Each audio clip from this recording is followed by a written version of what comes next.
I've got a question for you. What kind of photographer are you?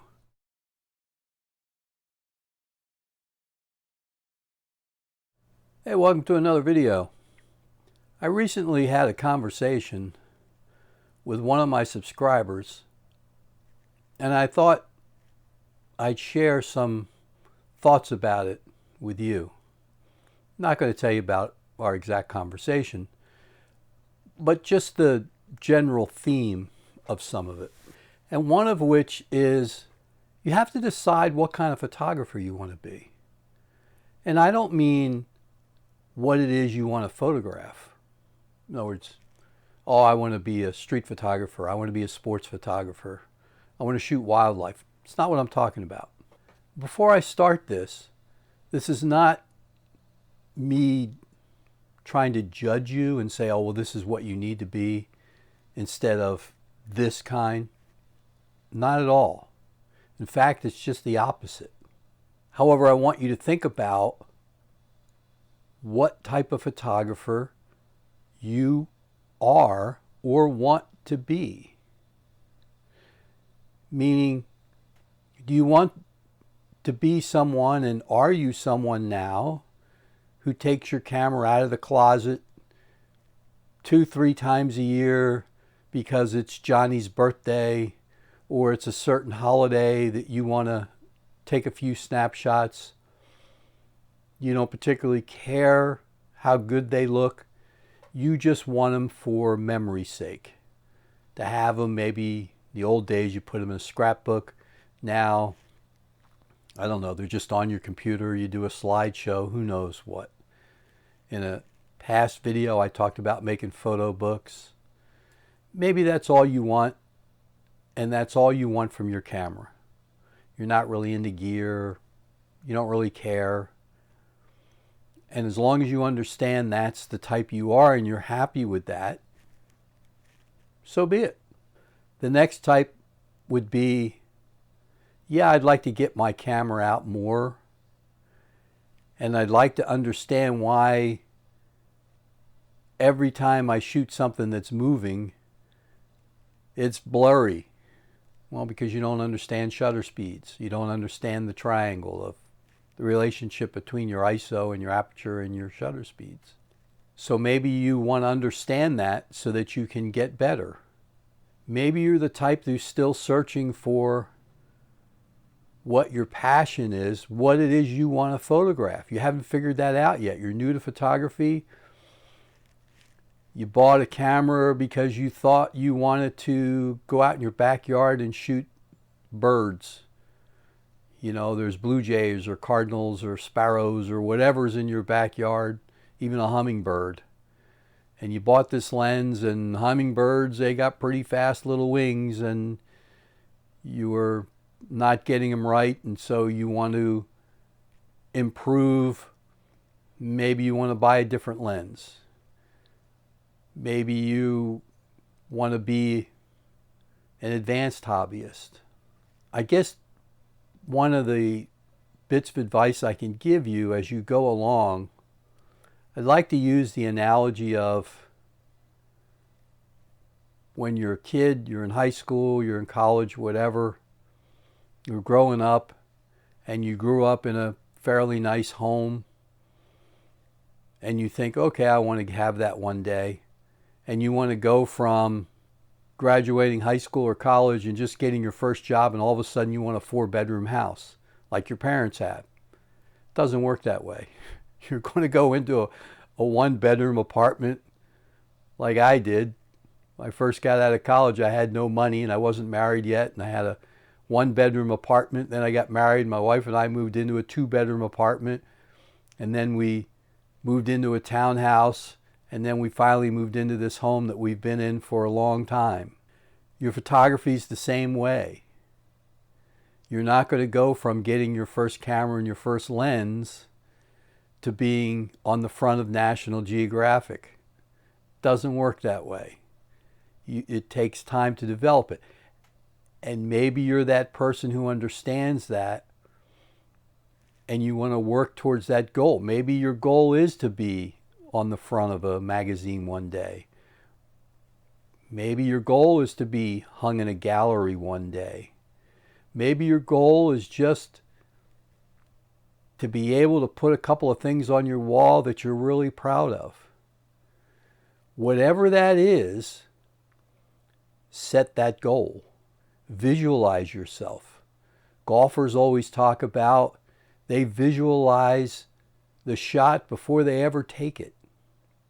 Start doing that with yourself. Visualize where you want to be. Briefly in the conversation I was having with one of my subscribers was, in my opinion, and I wasn't trying to push them in one direction or the other, but my opinion was they were trying to shoot abstracts and they didn't really know how yet. And so I offered a few suggestions and a few things on where to look and what to study, who to study, and maybe they would get better at abstracts. But that was a goal. Now, no matter what you do, the one bit of advice I can give for you is, don't worry about what other people think. It doesn't matter. They're too busy with their own lives to keep worrying about you and your photographs.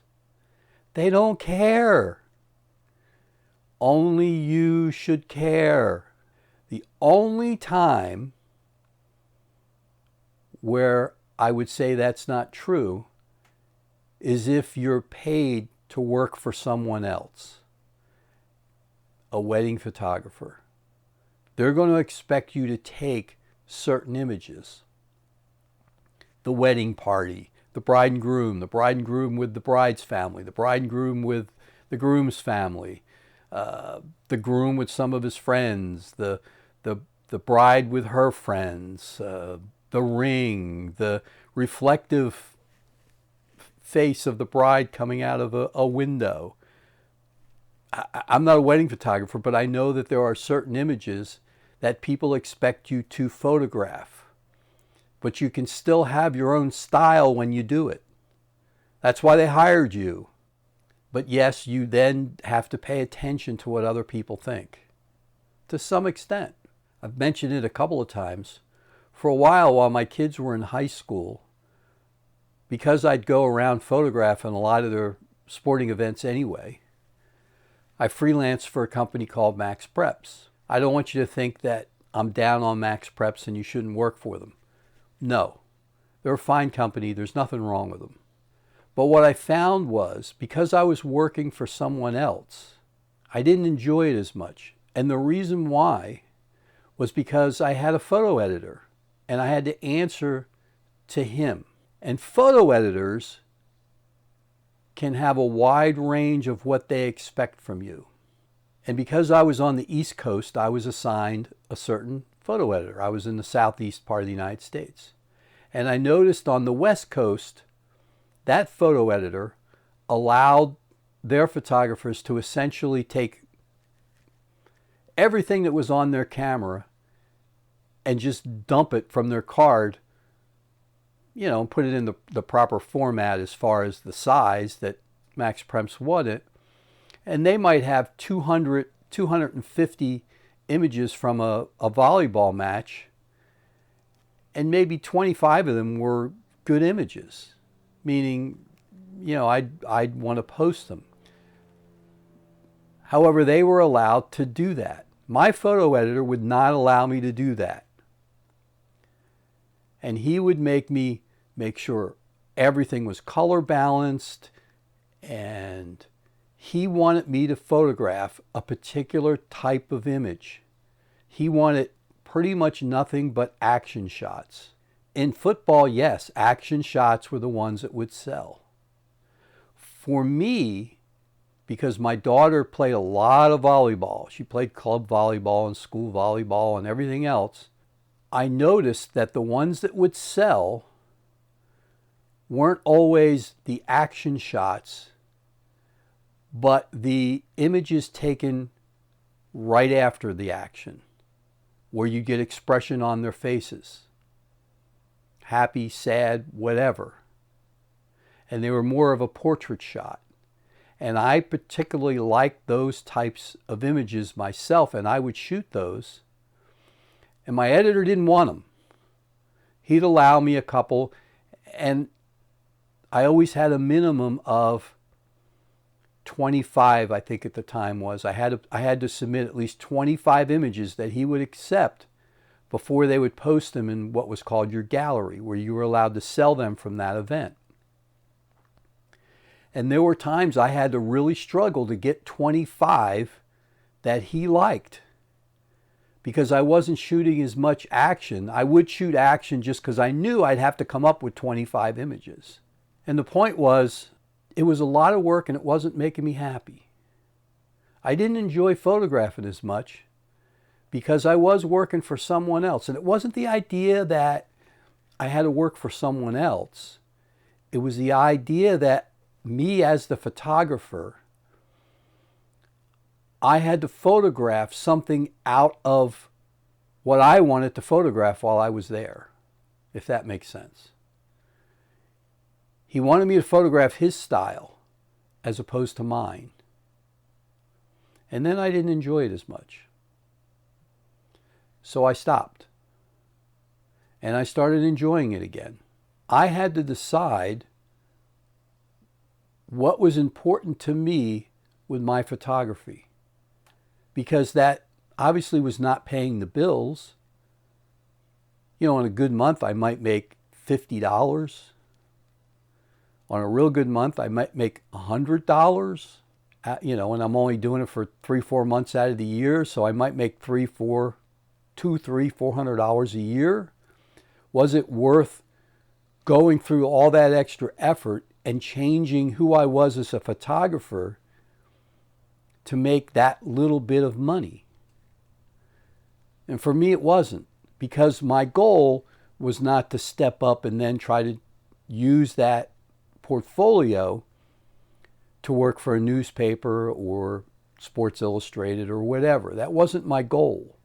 Had it been my goal, I probably would have listened to him a little bit more.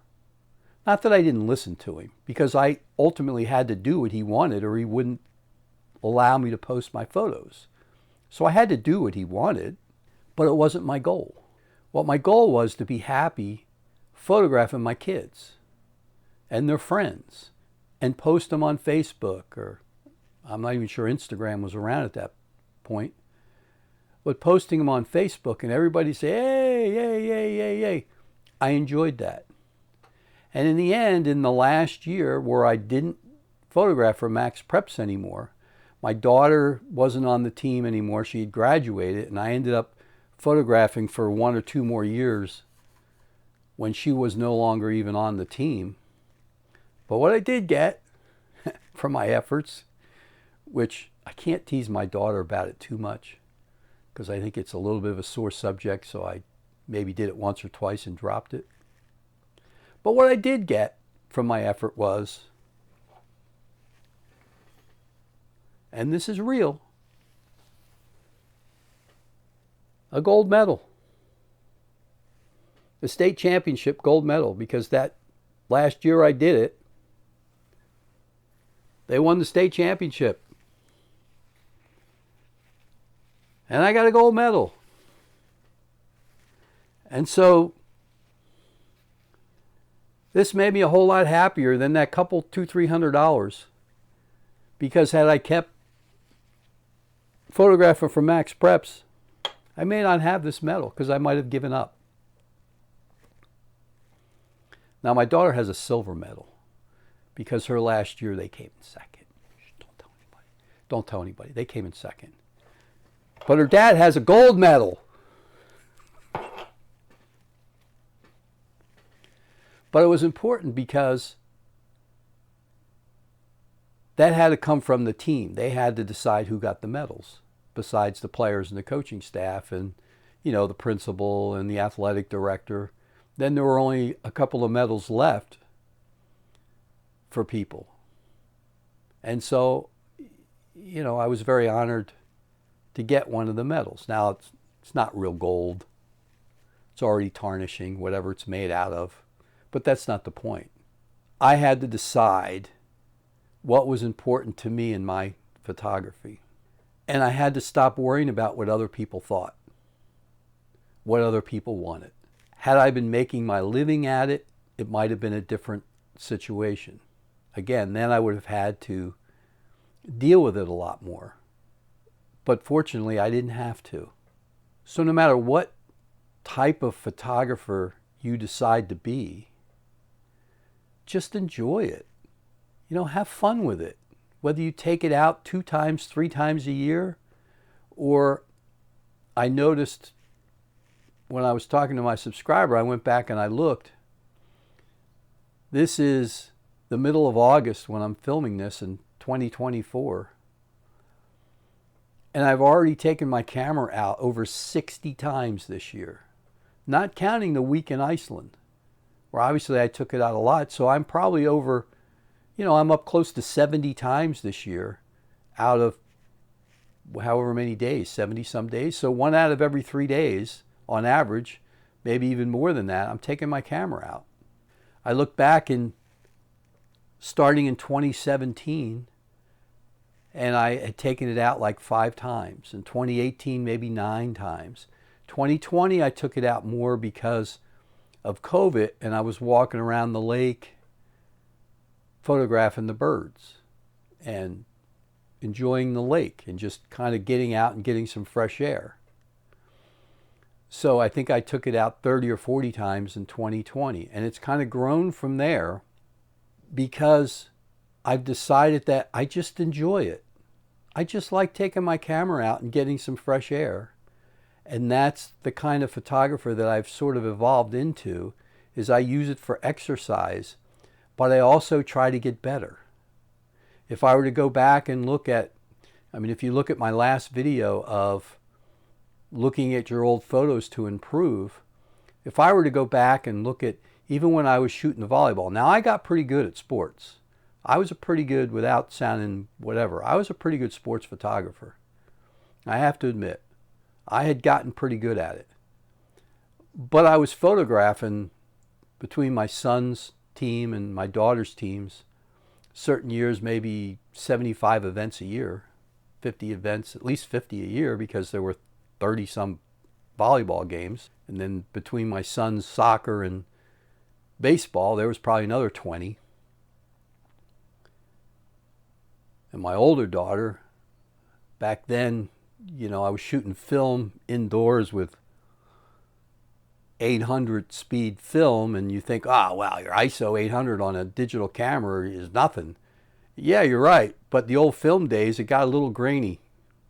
I was shooting with a Nikon F5 and a pretty slow lens, far different than today, going in there with a Z8 or a Z9 and popping out 20 frames a second with a fast lens. Way different.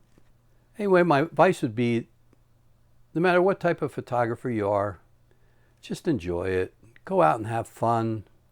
Take a few risks. Shoot out of your comfort zone every once in a while. I talked about the Iceland photos in my last video, and I talked about having enough patience being one of my weaknesses. My other weakness is I don't like bugging other people. My grandkids is one thing, because they're used to it, and my family, they're so used to seeing me with my camera. But if I was walking down the street trying to do street photography and sticking a lens in somebody's face, I can't do it. I know there's a lot of people who are really good at it. I can't do it. I just can't. It's a weakness, and I've tried it a couple of times.